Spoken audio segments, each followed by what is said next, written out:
Bonjour et bienvenue dans votre édition régionale de la mi-journée. À suivre dans ce journal, à Gardanne, l'élection du maire Roger Meilly est contestée. Réélu pour la 7e fois avec seulement 69 voix d'avance, son adversaire dénonce des irrégularités et dépose un recours. Un tarmac vert à Marseille-Provence après Paris-Marignane est le deuxième aéroport de France à s'équiper contre les émissions de CO2 et la pollution atmosphérique. Rebaptiser des rues de Marseille, c'est le souhait d'une association qui milite en souvenir des victimes de l'esclavage. Les salariés de la SNCM toujours à quai au 6e jour de conflit. Les grévistes sont depuis ce matin à Marseille en assemblée générale pour décider de la suite à donner à leur mouvement. À l'issue d'une journée de négociation avec les actionnaires hier, les syndicats consultent les salariés. La compagnie est engagée dans un plan de redressement qui prévoit une augmentation du temps de travail et une réduction d'environ 500 des 2600 postes sans licenciement. Et puis à Briançon, près de 80% de la population était privée d'eau potable ce matin après la rupture d'une canalisation vétuste alimentant le principal réservoir de la ville. Depuis hier soir, 22 h, une cellule de crise a été mise en place et des analyses bactériologiques sont en cours. En attendant les résultats, l'eau du robinet a été déclarée impropre par mesure de précaution. Retour à la normale prévu sous 24 heures selon la préfecture. En politique, à Gardanne, Roger Meilly, maire communiste depuis 37 ans, a conservé son siège d'un cheveu. Réélu pour un 7e mandat avec près de 40% des voix, il ne devance que d'une poignée de voix son adversaire d'hiver gauche et ce dernier conteste la validité du scrutin. Les explications de Jean-Louis Boudard et Léo Santofanti. Meilly. À Gardanne, 69 voix seulement séparent le communiste Roger Meilly du socialiste Jean-Brice Garella au second tour des municipales. Un écart si faible que ce dernier a décidé de déposer un recours auprès du tribunal administratif. Selon lui, la campagne électorale menée par son adversaire a été entachée de nombreuses irrégularités. Nous avons été victimes d'un affichage massif de la part de Roger Meilly, affichage illégal. J'ai dû déposer une plainte en cours de campagne pour mettre fin à ces pratiques, mais qui ont continué et perduré. Ensuite, il y a eu l'utilisation de moyens municipaux à des fins électorales, ce qui est tout à fait interdit, des promesses de logement à des personnes en attente, enfin un tas de faisceaux qui ont permis, à mon avis, à 69 voix près, puisque c'est l'écart où nous sommes rendus aujourd'hui, de fausser le scrutin. Des accusations que réfute Roger Meilly, qui entame son 7e mandat. Élu maire de Gardanne pour la première fois en 1977, il affirme n'avoir jamais vécu une campagne électorale de cette nature. Jamais connu ça. Depuis que je suis maire, franchement, c'est le... Quelle grossièreté, quelle bassesse. Comment vous expliquez un tel climat? Je sais pas. Je ne sais pas l'expliquer. Jamais j'avais vu ça. Tout le monde, est-ce qu'on peut dire du maire de Gardanne que c'est un voyou? Alors va-t-on revoter à Gardanne? Pour cela, il faut d'abord que le juge électoral valide le recours déposé, puis statue sur le bien fondé de la procédure. Le tribunal dispose ensuite de 3 à 6 mois pour rendre son jugement.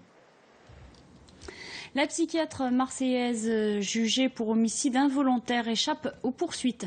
La cour d'appel d'Aix-en-Provence a finalement annulé sa condamnation d'1 an de prison avec sursis. Jugé responsable pour le meurtre commis par l'un de ses patients schizophrènes en 2004, son procès inédit avait ému toute une profession. L'aéroport de Marseille décolle en matière d'écologie. Son tarmac est désormais équipé de trappes permettant de réduire les émissions de CO2 des avions. Un investissement de plusieurs millions d'euros qui s'inscrit dans la droite ligne des recommandations européennes en matière de lutte contre la pollution. Un reportage de Jean-Manuel Bertrand et Alban Poitvin. Un nouveau système plus écologique pour tous les avions en escale. Ici à Marignane, on branche une prise 400 Hz, c'est la norme internationale. Une prise électrique directement raccordée à l'aérogare et qui permet d'alimenter les équipements de bord de l'avion. L'aéroport de Marseille-Provence a déjà installé 20 passerelles de ce type depuis le début de l'année. Objectif, se mettre en conformité avec les directives de lutte contre la pollution atmosphérique. On arrive à faire une économie de l'ordre de 500 tonnes d'émissions carbone par an ce qui est bien sûr ce qui n'est pas rien. Donc c'était une mesure auquel on tenait. On l'avait prévu et on avait demandé à ce qu'elle soit inscrite dans le plan de protection de l'atmosphère des Bouches-du-Rhône. C'est ce qui a été fait et donc l'investissement a été terminé à la fin de l'année 2013. L'énergie électrique était jusqu'alors apportée par les GPU, des groupes électrogènes mobiles, ou sinon par APU, une turbine située dans la queue de l'avion. Mais en termes d'impact sur l'environnement, ces deux systèmes émettent entre 10 et 30 fois plus de CO2 que les nouvelles installations. Résultat, moins de particules fines sur le tarmac, mais aussi des économies substantielles pour les compagnies aériennes. Là, on a un système qui est purement basé sur la production d'électricité et qui va leur permettre d'équilibrer, bien évidemment, certainement, de faire du bénéfice, on va dire, entre guillemets, par rapport aux dépenses qu'ils avaient par le passé. Vous facturez à combien cette électricité? Alors, le toucher avoisine les 20 €. Coût total de l'investissement pour l'aéroport, 3 millions d'euros répartis sur 3 années. Après Roissy et Orly, Marseille est la première plateforme régionale à s'équiper de ce système innovant et réputé écologique.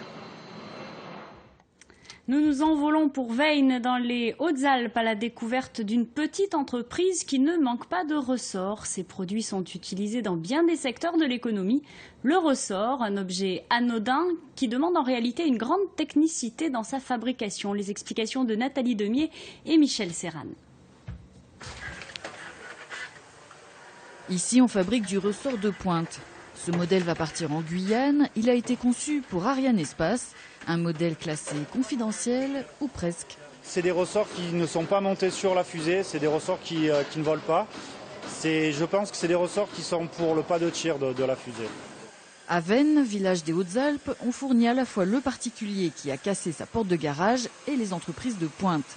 Pas de stock, tout est sur mesure. Des ressorts pour les genoux, le cœur, des bijoux ou encore une combinaison de plongée. Des ressorts très sophistiqués. On est des fois le bureau d'études des bureaux d'études. Souvent on est consulté pour faire un peu des moutons à 5 pattes. Oui, prototypes, essentiellement des prototypes. On appelle ce métier ressortier. Alain Vito l'a transmis à sa fille et son fils. Vitressort a été créé en 1995. 10 salariés et un chiffre d'affaires multiplié par 3 ces dernières années. La stratégie, éviter les grandes séries.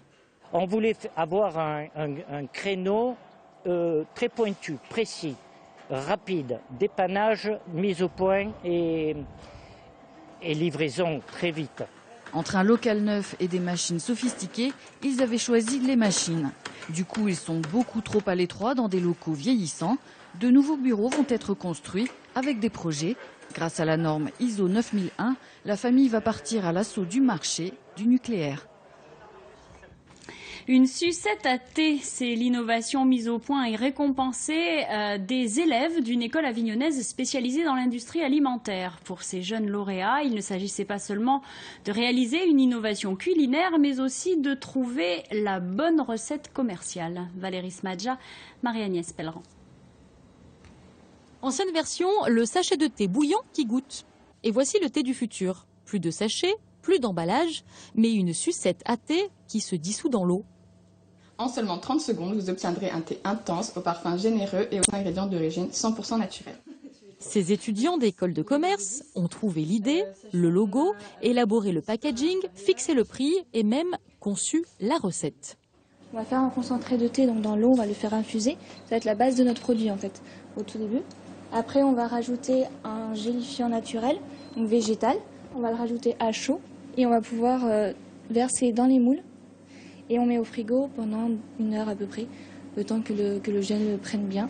Et après, on peut démouler et le conditionner à un sachet individuel. Études de marché, business plan, sondage auprès des consommateurs, rien n'est laissé au hasard. Le consommateur est très friand de rondeur, de belles formes arrondies, justement, ça le rassure. Dans son esprit, c'est le consommateur, dans l'esprit plaisir, adore ces formes-là. Donc on a énormément travaillé aussi sur la forme, bien sûr, à concevoir. Et donc de celle-ci est ressorti que c'était la plus plaisante pour le consommateur. C'est ce produit qui a gagné le prix de l'innovation 2014 devant un jury de professionnels. Il pourrait bien être un jour commercialisé.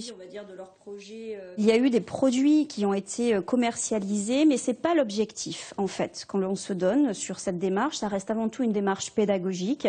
Ceci dit, au jour d'aujourd'hui, on a un produit qui est en train d'être développé par une entreprise, notamment ce sont les lauréats de l'année dernière, le groupe Créafruits. Et donc l'entreprise est en train de développer en réel ce produit pour le commercialiser très prochainement. Concernant Twisté, le brevet a été déposé. L'équipe recherche des professionnels intéressés. Des rues de Marseille qui changeraient de nom, c'est en tout cas ce que réclame depuis 2006 la fondation du Mémorial de la traite des Noirs, afin que disparaissent des plaques, certains patronymes, notamment ceux de marchands d'esclaves et autres négriers du XVIIIe siècle, que le commerce florissant avait érigé en notable. Jean-Louis Boudard, Alban Poitvin. C'est une petite rue du quartier Saint-Just à Marseille, une ruelle dont le nom est aujourd'hui tombé dans l'oubli. Georges Roux, dit de Corse, était pourtant au XVIIIe siècle le principal armateur marseillais. Ses navires, comme le duc de Praslin, se sont livrés à la traite des esclaves noirs sur les côtes de Guinée. Une main-d'œuvre bon marché destinée aux propriétaires antillais de plantations de café ou de canne à sucre. Depuis 2006, Carfa Diallo, juriste de son État, se bat pour qu'à Bordeaux, à Nantes ou à Marseille, les noms de rues honorant des négriers soient rebaptisés. Il est évident que les Marseillais du XVIIIe siècle n'avaient pas conscience de commettre un crime contre l'humanité. Mais il me semble qu'aujourd'hui, en respect de la mémoire des millions de personnes qui ont été victimes de ce crime contre l'humanité, mais aussi en respect de la mémoire des descendants de ces esclaves, mais aussi de la mémoire de la France et en respect de la loi, puisque la loi française dit que la traite des Noirs et l'esclavage est un crime contre l'humanité. Pour nous, il nous semble évident qu'effectivement, il faut rebaptiser ces rues de négriers, leur donner des noms d'abolitionnistes, par exemple. Il y en a à Marseille qui étaient des abolitionnistes, mais qui n'ont pas de rue. Et par contre, on a des armateurs négriers qui sont honorés, qui continuent d'être honorés à Marseille. La Fondation estime qu'au XVIIIe siècle, plus d'une centaine de navires marseillais ont participé à ce trafic d'êtres humains entre l'Europe, l'Afrique et les Antilles. Un commerce triangulaire qui s'est arrêté en 1793, lorsque la Révolution française a aboli l'esclavage. Un mot de ski avec ce nouveau record de vitesse battu hier à Vars. L'Italien Simone Origone a battu son propre record du monde en atteignant plus de 252 km/h, soit presque 1 km/h de mieux. La piste de Chabrières, avec une pente maximum de 98%, est l'une des 2 seules au monde à être homologuée pour ce type de record. Une nouvelle exposition temporaire a débuté ce week-end au musée Regard de Provence à Marseille. Elle est dédiée cette fois au travail d'artistes ayant fait leur début dans le quartier parisien de Montmartre. Un reportage de Claire Pin et Alban Poitvin. C'est un regard sur une période très précise de l'histoire de l'art, le début de l'art moderne. De 1892 à 1930, Montmartre est en pleine ébullition artistique. Point de rayonnement, le bateau Lavoir, un bâtiment grossier abritant des logements et une douzaine d'ateliers. Je pense qu'il y a eu la pauvreté qui les a réunis beaucoup. Et puis, bon, il y a le fait aussi qu'il y avait des lieux de réunion. Le bateau Lavoir a réuni des gens qui travaillaient dans tout Montmartre, si vous voulez. Mais il y a aussi le rôle important des bistrots, des restaurants qui faisaient crédit. Et c'était des lieux de rencontre. Le patron du Lapin Agile, pendant des années, avait une grande toile de Picasso dans la salle à manger de son restaurant. Maintenant, il est au MoMA à New York. Les premières années parisiennes de ces artistes sont influencées par Toulouse-Lautrec. Pour autant, il n'y a pas eu d'école montmartroise. Chaque artiste a donc entretenu son style.